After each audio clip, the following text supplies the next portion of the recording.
Yesu asifiwe, mwanakondoo ameshinda. Shalom, shalom. Kwa majina naitwa Lulu Mpenja, ni mkufunzi wa semina ya udiakonia ambayo imeandaliwa na Kanisa la Moravian Tanzania Jimbo la Kusini Magharibi. Leo tupo hapa maeneo ya chuo cha ufundi Moravian Chunya, tukiendelea na semina kwa ajili ya walezi na watoto wanaoishi katika mazingira magumu pamoja na watoto yatima. Moja kati ya mada ambayo tumeizungumza au nimeielezea katika semina ya leo ni umuhimu wa kusaidia watu wengine, hasa watu wenye mahitaji mbalimbali na wenye shida mbalimbali. Kuna umuhimu mkubwa sana wa kuwasaidia hawa watu, kwa sababu katika maandiko matakatifu tumeagizwa kwamba dini iliyo safi na isiyo na taka wala mawaa mbele za Mungu ni kwenda kuwatazama yatima, wajane katika shida zao. Lakini pia tunapofanya kwa ajili ya watu wengine, tunafanya kwa ajili ya Mungu mwenyewe. Kwenye maandiko amesema, nalikuwa na njaa mlinilisha, nilikuwa na kiu mlininywesha, lakini pia nilikuwa uchi mlinivika. Maana yake sasa, kumbe tunaposaidia watu wengine, tunaposaidia wahitaji, hatusaidii watu kama watu, tunamsaidia tunafanya kwa ajili ya Mungu mwenyewe. Tunapowavika yatima, tunakuwa tunamvika ni Mungu mwenyewe.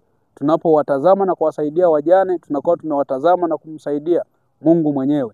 Kwa hiyo kuna umuhimu mkubwa sana wa kufanya kwa ajili ya watu wengine. Lakini pia jambo la msingi, unapofanya kwa ajili ya mtu mwingine au unapohangaika kwa ajili ya mtu mwingine, naye Mungu anasogea kwa ukaribu sana ili kuweza kuhangaika na ya kwako ambayo yawezekana ni magumu, umeshindwa kupata majibu ya maswali ulionayo.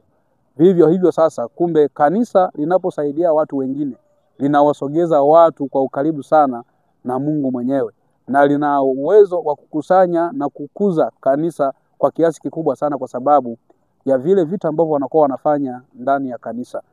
Mwisho tutambue kwamba kanisa linategemea mafiga matatu.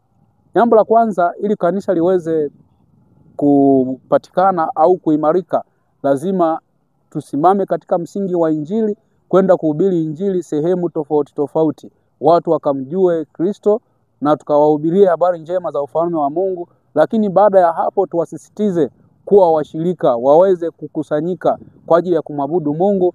Lakini pia jambo la mwisho ambalo ndo la msingi, ndio hiyo sasa, kufanya matendo ya huruma kwa ajili ya watu wengine, ambao sasa ndio diakonia wenyewe ambao tunaozungumza katika semina hii ya leo. Sasa ni wasihi kanisa kwamba kuna sababu nyingi sana na ni jambo la msingi sana kusaidia watu wenye mahitaji mbalimbali, kusaidia yatima, kusaidia wajane. Maana yake tunapofanya haya tunakuwa tumemfanyia ni Mungu mwenyewe. Karibuni sana. Tunamaliza siku ya leo hapa Chunya, na siku ya kesho tutakuwa maeneo ya chuo cha ufundi Ilindi tukiendelea na semina hizi. Mungu awabariki sana, niwatakie heri na baraka njema. Amen.